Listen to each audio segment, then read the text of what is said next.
Ja sam razgovarao sa Saletom na ovu temu mog angažovanja u reprezentaciji već neko vreme, znači za mene i za njega to nije iznenađenje jer je postojao plan i u prošlosti za to.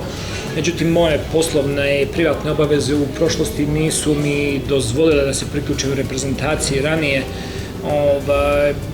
Stručni štab je oformljen, ovi ljudi su svi na okupu zajedno godinama, svako je tu odradio veliki deo posla za reprezentaciju, sistem već postoji, mehanizam postoji, tako da tu sam ja samo da pomognem gde mogu i igračima i trenerima u svakom aspektu rada. Znači tu sam da sve moje neko znanje i iskustvo koje sam stekao i u Evropi i u Americi da pomognem reprezentaciji.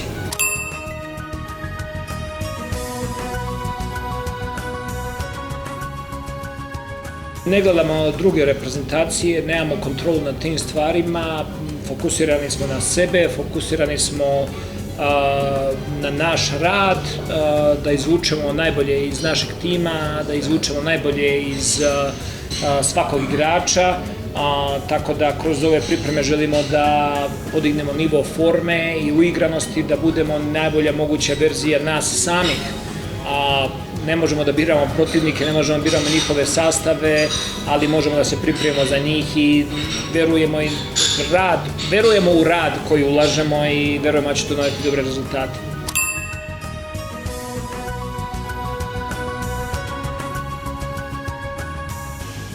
Mi ovde sve radimo zajedno, znači imamo i naše skaute i sve trenere u stručnom štabu i odličnu saradnju i pomažemo jedan drugom, tako da sigurno da više ljudi zna nego jedan čovek i to je ono što jako dobro naš selektor radi, da je jako dobro raspodelio uloge i da svaki član stručnog štaba ima svoju reč i svoju ulogu i doprinosi pripremi protivnika. Na kraju krajeva igrači su ti koji treba da izađu na teren i ti momci stvarno naporno rade i vredno rade i sigurno da će biti spremni ne za Ameriku, nego za Angolu, za Italiju i za Filipine, a do Amerike ima jako dugo dok dođemo do njih.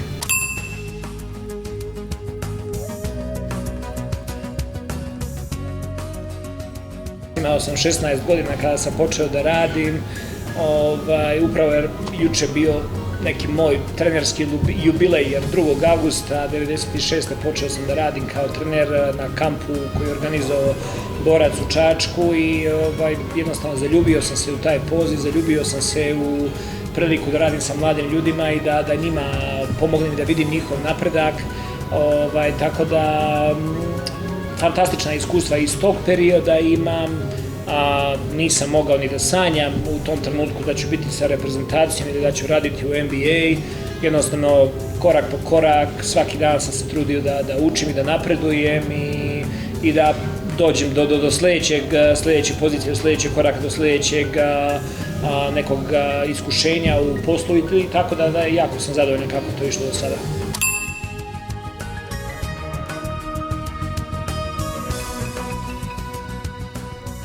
Ja sam imao stvarno jako mnogo sreće u tim svojim početcima rada kao trenera. Prvo, dok sam bio u Borcu u Čačku, radio sam sa jednim od najboljih trenera u celoj zemlji za rad sa mladim igračima, za razvoj igrača. Radio sam sa Milanom Pecom Petronijevićem i od njega sam stvarno naučio izuzetno mnogo i o detaljima i pripremi za trening i načinu ophođenja i komunikacije sa igračima i tako dalje.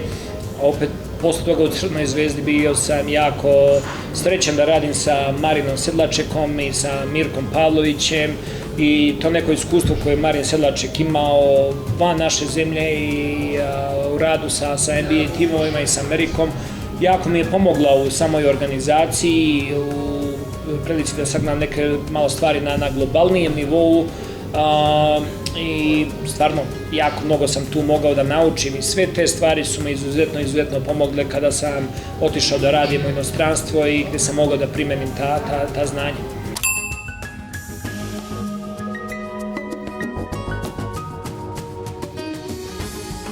Trudim se da učim od svih ljudi, i naših i stranih trenera, ali naravno da da naš krem srpskih trenera, da su mi predstavljali uzore od Željka Obradovića, Dude, Karija Pešića, Bože Maljkovića, znači svi ti ljudi koji su predstavljali naše najbolje timove, od trenera koji su u tom trenutku radili u Srbiji, od Duleta Ivkovića, od Duleta Vujoševića, Mute Nikolića i svih ti ljudi, znači uvek sam se trudio da nešto naučim, da nešto vidim novo i drugačije i da primenim u svom poslu.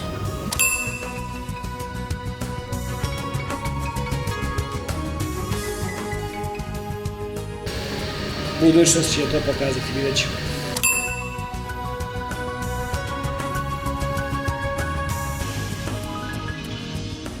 Nedostaje mi prijatelji, nedostaje mi da čujem svoj jezik, više da budem na prostoru gde su moji koreni, nedostaje mi porodica, nedostaje mi sve te male stvari na koje sam bio naviknut kada sam odrastao u Srbiji.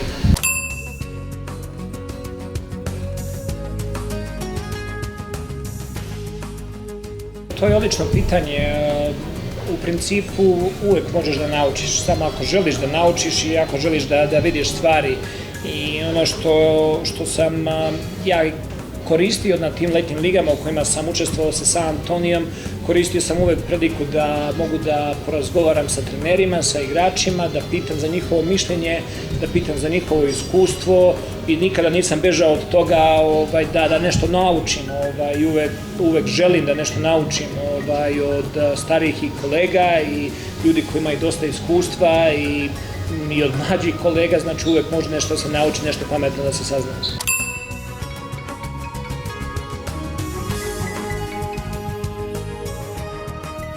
Ne može tu mnogo se pravi paralela, razvojna liga, svaki tim ima malo drugačiji pristup toj razvojnoj ligi, ali u principu najbitnija stvar je da se mladi igrači razvijaju, tu ne postoji pritisak rezultata, što je potpuno suprotno od onoga kakvo je stanje u evropskoj košarci, naročito u Euroligi.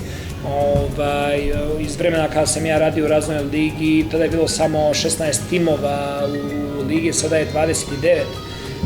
Znači velike su razlike, mnogo veća su ulaganja sada, sve više i više NBA timovi ulažu u razvojnu ligu i shvataju koliko je to značaj, jer pravila kolektivnog ugovora sa NBA ligom i sa timovima su takva da ako tim ima 2 ili 3 igrača koji su na maksimalnom ugovoru, jako malo novca i prostora ima da se ostali igrači plate. Tako da je od izuzetno velikog značaja pronaći momke koji mogu biti na manjim ugovorima, a da u isto vreme budu jako dobri igrači, da mogu da pomognu NBA timu. Koncept sam košarke je dosta drugačiji u Evropi, mnogo je više okrenut ka takmičarskom, u Euroligi, ako poredimo sa razvojnom ligom, i tu je svaka utakmica na biti ili ne biti. Trener ako u razvojnoj ligi izgubi 5 utakmica vezanih, niko neće postavljati pitanje njegove smene, dok u Evropi njegovi koferi su odavno spakovani i on više nije tu.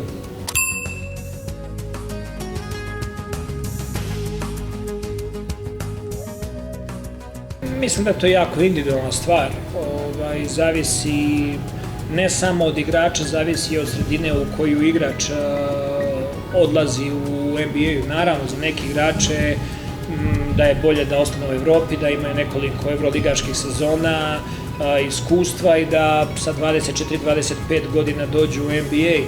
Dok za neke druge momke je jako dobro da dođu odmah, ako su u pravoj sredini, da mogu da se razvijaju, ako će dobiti šansu da igraju, to je jako bitno. Međutim, kada se pogleda koliki su ti sada ruki ugovori, koliko je novca u igri, jako je teško reći nekim momcima, ostani da igraš za 3 puta, 5 puta manje novca u Evropi, nemoj da ideš u NBA. Kažem, jako je individualna stvar i teško je naći neki recept. Svaki igrač ima neki svoj razvojni put i mislim da je potrebno malo i sreće u tom celom procesu.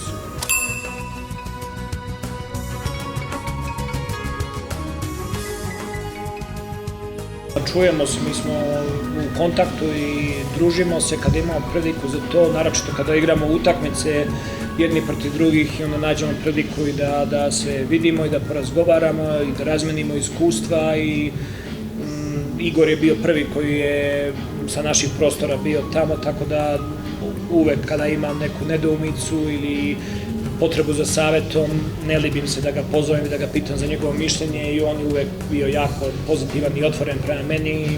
Igor je jako dobar prijatelj mi postao u međuvremenu, tako da imamo odličnu saradnju.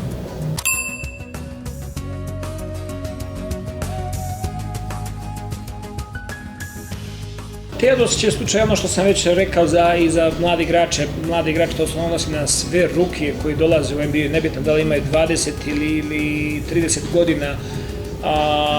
Sticaj okolnosti, tim u koji dolaziš, predika koju dobijaš, da li je play-off tim, nije play-off tim, sve te stvari utiču na ulogu određenog igrača u timu. Moje lično mišljenje je da je Teodosić imao fantastičnih partija, da je igrao odličnih utakmica, da je bio u usponu forme, nije imao sreću sa nekoliko povreda koje su ga odvojile od terena, da je došao neku godinu ranije u NBA, da ima malo svežije noge, verujem da bi napravio dužu karijeru u NBA-u. Teodosić je jedan od najboljih igrača na poziciji playmakera u istoriji evropske košarke i kao takav po definiciji pripada i kremu u NBA-u. Opet, sticaj okolnosti je takav da nije dobio adekvatnu šansu da bi mogao da produži ugovor i da ostane duže u NBA-u.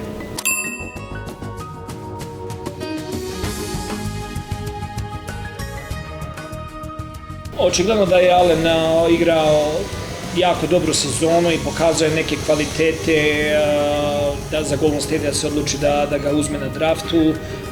Iskreno se nadam da će imati priliku da igra i da se razvija, to je jedan fantastičan talenat, ali to je opet momak koji nije se pojavio preko noći, za njega se znalo i ranije i u razgovoru i sa našim trenerom u stručnom štabu, sa Miroslavom Nikolićem, on je već godinama potencirao talenat tog momka i ja verujem u ti, on stvarno ima jako dobro oko za mlade igrače i toliko mladih igrača je i on pomogao da se promovišu. Verujem njegovoj konstataciji da će onda se razviju jako dobrog igrača. Ja nisam imao priliku toliko da ga gledam i toliko ga pratim, ali sigurno sada kada je u Golden State-u i kada će biti više na NBA terenima, sigurno da će imati više prilike za to.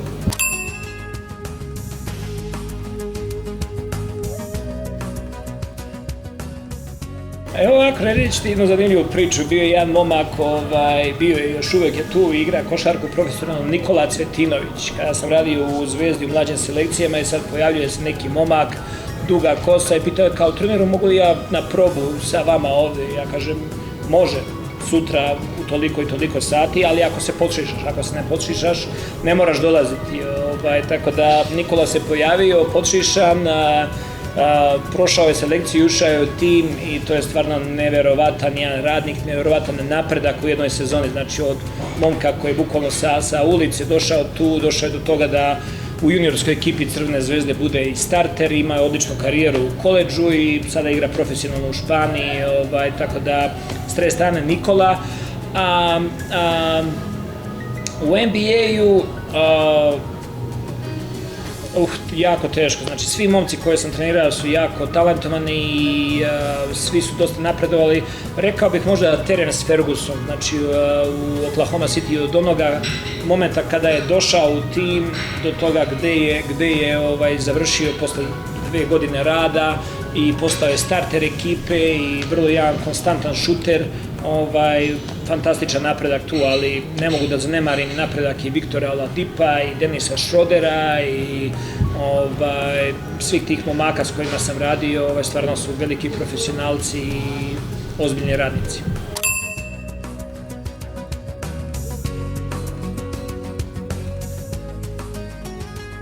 Ne stižem, stvarno je takav ritam tokom sezone da ne stižem da pratim ni druge sportove, niti fudbal, niti tenis, niti bilo šta drugo. Trudim se da to vrlo malo slobodnog vremena koje imam provedem sa porodicom i sa svojim sinom i suprugom, tako da vrlo malo pratim ostale sportove.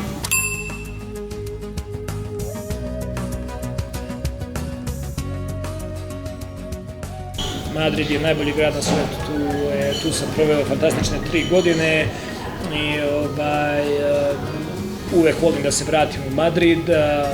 Beograd je fantastičan grad, tu sam proveo 10 godina i uvek volim da se vratim u Beograd, ali isto tako Čačak, moje rodno mesto gde su moji prijatelji i porodica, uvek volim da se vratim u ova 3 grada.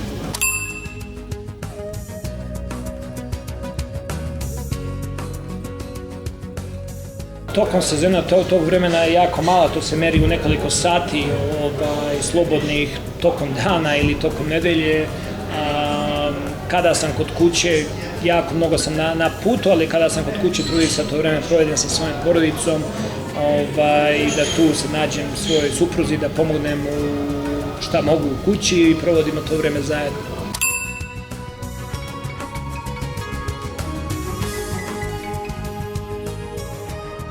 Uživam u mnogim stvarima, uživam u društvu prijatelja i porodice, uživam da pogledam dobar film, uživam da budem na polju, uživam u kafi, uživam u mnogim malim stvarima koje život čine.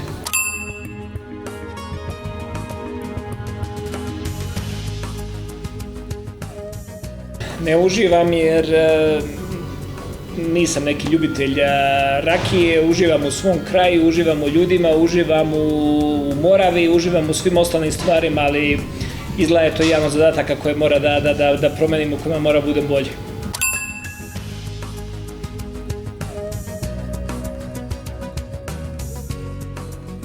Napravio sam kafić u svojoj kući, svoju kancelariju sam organizovao tako da imam espresso mašinu, da ceo interijer je napravljen tako da kao da izgleda kao jedan kafić i tu mi je najprijatnije da provodim vreme, da je najprijatnije da radim, tako da jesam veliki zaljubljenik u espresso, veliki zaljubljenik u kafu i to je nešto što se tako spontano desilo i nekako to me čini približno nekom našem mentalitetu. U Americi ljudi kada žele da se sastanu se neki kaže idemo na ručak, a mi tu u Srbiji kažemo da popijemo kafu, a umeđu vremenu će tu biti i klopa i neka šljivovica i tako dalje i tako dalje.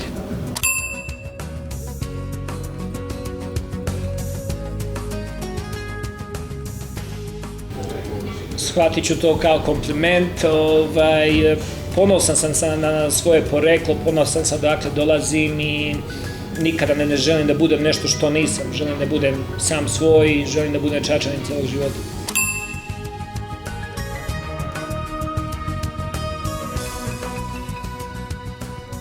Strast, ljubav, tradicija prema košarci, to je nešto što se ne kupuje, ni parama, niti novim halama, to je nešto što jednostavno živi u tom gradu. Generacije su odrastale gledajući Radmila Mišovića, Kićanovića, Arsića, jednostavno to je u krvi svih tih ljudi i izuzetno poznavanje košarke.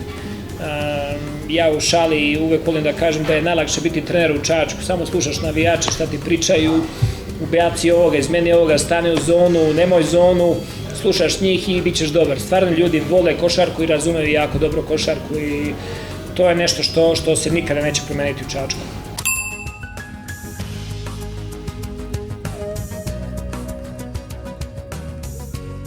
Košarka je takva vrsta sporta da ne živi se od prošlosti, ne živi se od juče, da svakoga dana je potrebno novo dokazivanje, a to dokazivanje je jedino moguće uz motivaciju i koncentraciju.